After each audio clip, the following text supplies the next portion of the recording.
Welcome to 1TV special analysis. నేను మీ RK. Prashanth Kishore ఈ పేరు రాజకీయాల్లో ప్రత్యేక పరిచయం కూడా అవసరం లేని పేరు. ప్రశాంత్ కిషోర్ భారతదేశంలో అత్యంత ప్రముఖ రాజకీయ వ్యూహకర్తల్లో ఒకరని చెప్పచ్చు. ఇందులో నో డౌట్, ఎటువంటి సందేహం లేదు. ఈయన ఎన్నికల ప్రచార వ్యూహాలు రూపొందించడంలో చాలా గొప్ప గుర్తింపు ఉంది ఈయనకి. ప్రశాంత్ కిషోర్ భారతదేశంలో అత్యంత ప్రముఖ రాజకీయ వ్యూహకర్తలు వాళ్ళందరిలో కూడా ముందు వరుసలో ఉంటాడు. ఎన్నికల ప్రచార వ్యూహాలు వీటన్నిటి కూడా మనం చూసే ఉంటాం. ముఖ్యంగా మనకు తెలిసి అంటే మన తెలుగు రాష్ట్రాల్లో ఆంధ్రప్రదేశ్ 2019 ఎన్నికల గురించి మనకు తెలుసు. ఎందుకంటే 2014 నుంచి కూడా వైఎస్ జగన్మోహన్ రెడ్డి ఒక్క ఛాన్స్ అంటూ చాలా ఎదురు చూశాడు, ప్రజల్లోకి వెళ్ళాడు 2014లో. కానీ ఎన్ని రకాలుగా చూసినా కానీ ఆయన గెలుపు తలుపు తట్టలేకపోయాడు. మరి ఎన్నికల 19 ఎలక్షన్స్కి ముందు ఆయన నమ్ముకున్నది ప్రశాంత్ కిషోర్నే. 2019 ఎన్నికలకు ముందు అధికారంలోకి రావాలనే లక్ష్యంతో శాస్త్రీయ సర్వేలు కానీ ఖచ్చితమైన ఎన్నికల వ్యూహాలు కానీ ప్రశాంత్ కిషోర్ నిర్వహించారు. దీంతోపాటు బూత్ స్థాయి నిర్వహణలో నైపుణ్యం ఉన్న ప్రశాంత్ కిషోర్ను ముఖ్యంగా వీటన్నిటిని కూడా పరిగణలోకి తీసుకొని ఆయన ఏరి కోరి తెచ్చుకున్నటువంటి వ్యక్తి ప్రశాంత్ కిషోర్. వైఎస్ జగన్ తన పార్టీ ఎన్నికల వ్యూహకర్తగా అందుకే ఆయన ఎంపిక చేసుకున్నారు. ఆయన సూచనలు పర్ఫెక్ట్గా పాటించారు. పార్టీ ప్రచారాన్ని కావచ్చు, సంస్థాగత వ్యవస్థ కావచ్చు, వీటన్నిటి కూడా బలోపేతం చేసుకున్నారు. ఫలితం మనకు తెలుసు. 2019లో ఎవరు గెలిచారు? జగన్మోహన్ రెడ్డి, వైఎస్ఆర్సీపీ. అధికార పీఠాన్ని కూడా ఊహించినటువంటి స్థానాల్ని దక్కించుకొని అధికార పీఠం 2019 ఎలక్షన్స్లో ఆయన కైవసం చేసుకున్నాడు. మరి 2024లో కూడా ఇదే ప్రశాంత్ కిషోర్ అదే వైసీపీ పార్టీ మీద, ఎందుకంటే 2024 ఎలక్షన్స్కి వచ్చేసరికి ఆయన పక్కకి వెళ్ళిపోయాడు, వైసీపీలో లేడు. మరి ఆయన చెప్పాడనమాట ప్రశాంత్ కిషోర్ ఏమని, జగన్మోహన్ రెడ్డికి అధికారం దక్కదని. మళ్ళీ ఫలితం చూసాం, కేవలం 11 స్థానాలు వచ్చాయి. ఇదంతా కూడా ఆయన ఒక పార్టీని అధికారంలో తీసుకొచ్చేటప్పుడు కూడా ఆయన స్ట్రాటజీ అదే విధంగా ఉంటుంది. అలాగే అధికారం అంటే పక్కకు వచ్చిన తర్వాత కూడా ఆ పార్టీ గెలిపోవటములు ఏ విధంగా ఉంటాయనేది కూడా పర్ఫెక్ట్ అనలైజ్ చేయగలడు. కాబట్టి ఆయనకి మంచి వ్యూహకర్తగా పేరుంది. అంతకుముందు విషయానికి వస్తే జగన్మోహన్ రెడ్డి కంటే ముందు నరేంద్ర మోదీ కూడా 2014 ఎన్నికల ప్రచారం నుంచి బీహార్లో నితీష్ కుమార్, అలాగే పశ్చిమ బెంగాల్లో మమతా బెనర్జీ, తమిళనాడు చూస్తే ఎంకే స్టాలిన్, ఆంధ్రప్రదేశ్లో వైఎస్ జగన్మోహన్ రెడ్డి. ఇది ఆయన ట్రాక్ రికార్డ్ అనమాట. వీళ్ళందరికీ ఎన్నికల వ్యూహాలకి రచించింది, వాళ్ళ అధికారంలోకి వచ్చేటట్టు చేసింది కూడా ఈయనే. కాబట్టి అంత పర్ఫెక్ట్ అనలిస్ట్గా ఆయనకు పేరుంది. వ్యూహాలు కూడా అదేవిధంగా చేస్తాడు. అందుకే ఆయనకు ఎలక్షన్ స్ట్రాటజిస్ట్గా ఇంత గుర్తింపు. కానీ ఇతన్ని గెలిపించినటువంటి ఇదే ప్రశాంత్ కిషోర్ తన సొంత పార్టీ రాజకీయాలకు దిగితే పరిస్థితి అంత సులభంగా ఉండదని మొదటి నుంచే స్పష్టమైంది. ఒక సామెత ఉంది మనకు తెలిసింది, సొంత వైద్యం పనికిరాదంటారు. అంటే ఏ వైద్యం చేసేవాళ్ళు అవతల వ్యక్తులకి మంచిగా చేస్తారు, కానీ తన వరకు వచ్చేసరికి ఎందుకో వాళ్ళకి అది అంతగా అచ్చిరాదు. మరి ప్రశాంత్ కిషోర్ విషయంలో కూడా జరిగింది అది.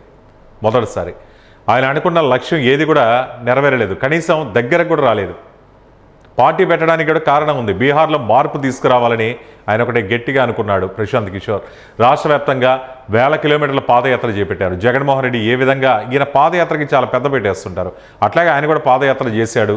ప్రజల సమస్యలు తెలుసుకునే ప్రయత్నం చేశాడు. సాంప్రదాయ రాజకీయాలకు ప్రత్యామ్నాయం అవసరమని మొత్తం ప్రచారం కల్పించాడు. ఆ విధంగా వెళ్ళాడు.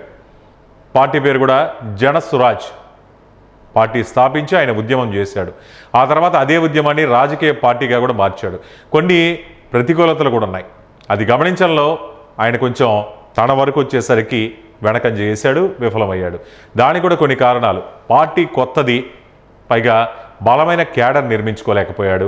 ఆర్థిక వనరులు పరిమితమే, ఎందుకంటే ఆయన వెనకేమి కోట్లాది 100 కోట్లు 1000 కోట్లు ఉన్నటువంటి వ్యక్తి కాదు. కాబట్టి ఆర్థిక వనరులు కూడా రాజకీయాల్ని ప్రభావితం చేస్తున్నాయి నేటి రాజకీయ పరిస్థితిలో. దాని పరంగా కూడా వెనకడుగు. ఇక గ్రామ స్థాయిలో పార్టీ నిర్మాణం పూర్తి చేసుకోకుండానే ఎలక్షన్స్కి వెళ్దాం. దీంతో ఆయన మొత్తం నిలబెట్టినటువంటి ఆయన క్యాండిడేట్స్ కావచ్చు, ఆయన కావచ్చు, తొలి ఎన్నికల్లో ఆయన ఆశించిన ఫలితాలు రాల. మరి మొదటి ఎన్నికల్లో ఎదురైంది ఈ ఓటమి. మరి ప్రశాంత్ కిషోర్ తన తొలి ప్రత్యక్ష ఎన్నికల్లో విజయం సాధించలేకపోయాడు. అప్పుడు ఆయనపై చాలామంది కూడా కొన్ని నెగిటివ్ కామెంట్స్ చేశారు, వ్యంగ్యంగా కూడా చేశారు, సెటైర్లు వేశారు, అన్నీ తట్టుకున్నాడు. అప్పుడు రాజకీయ ప్రత్యర్థులు వ్యూహాలు చెప్పడం ఒకటి, ఎన్నికల్లో గెలవడం మరొకటి. అంటే మనం చూస్తుంటాం క్రికెట్ స్టేడియంలో వచ్చి ఆ బాల్ ఇలా కొడితే బాగుంటుంది, క్యాచ్ ఇలా పడితే బాగుంటుంది, లేకపోతే రన్అట్ చేస్తే బాగుండేది, లేకపోతే ఈ ఓవర్లో ఇలా కొట్టింటే బాగుండేదని చెప్తారు. కానీ బ్యాట్ పట్టుకుని గ్రౌండ్లో దిగినప్పుడు మాత్రమే తెలుస్తుందన్నమాట ఎలా ఉంటుంది ఏంటనేది. ఈ విధంగా చాలామందికి ఈయన వ్యూహాలు చేశాడు, కానీ ఆయన వరకు వచ్చేసరికి వెనకబడ్డాడు. అయినా కానీ వెనక్కి తగ్గలేదు, మళ్ళీ ఆ పార్టీని ముందుకు తీసుకెళ్లే ప్రయత్నం చేశారు. ఈసారి పార్టీ నిర్మాణాన్ని చాలా బలంగా తీసుకెళ్లాడు. స్థానిక నాయకత్వం ఏదుందో దాని గ్రౌండ్ లెవెల్ నుంచి కూడా కొంచెం పటిష్టం చేసుకున్నాడు. ప్రజల్లో నిరంతరం పర్యటించారు. ఈ కాలం రాజకీయాల్లో కావాల్సింది కూడా అదే, ప్రజల్లో ఎప్పుడు ముందుండాలి, ప్రజల మధ్యలో ఉండాలి. ఫైనల్గా అదే కృషి ఇప్పుడు ఫలించింది. ఇదంతా కూడా ఆయన గురించి చెప్పుకోవడానికి కారణం ఏంటంటే ఎట్టకేలకు గెలిచాడు. బంకీపూర్ ఉప ఎన్నిక వచ్చింది. ఇది ఈయనకేసమే వచ్చిందేమో అనుకోవచ్చు, అనుకోకుండా ఇంకో అవకాశం తలుపు తట్టింది ఆయనకి. బీజేపీ జాతీయ అధ్యక్షుడిగా బాధ్యతలు చేపట్టారు నితిన్ నబీన్. ఎమ్మెల్యే పదవికి రాజీనామా చేసి రాజ్యసభకు వెళ్ళిపోయారు. బంకీపూర్ అసెంబ్లీ స్థానానికి ఉప ఎన్నిక వచ్చింది. ఇది ప్రశాంత్ కిషోర్కి బాగా కలిసి వచ్చింది. ఇదే ఇప్పుడు దేశవ్యాప్తంగా ఇప్పుడు కొత్త చర్చకి. అయితే బంకీపూర్లో గెలవడం అన్నది సాధారణమైనటువంటి విషయం కాదు. ఎందుకంటే బంకీపూర్ చరిత్ర ఏంటి? బంకీపూర్ అంటే బీజేపీకి ఒక కంచుకోట్లాగా చెప్తారు.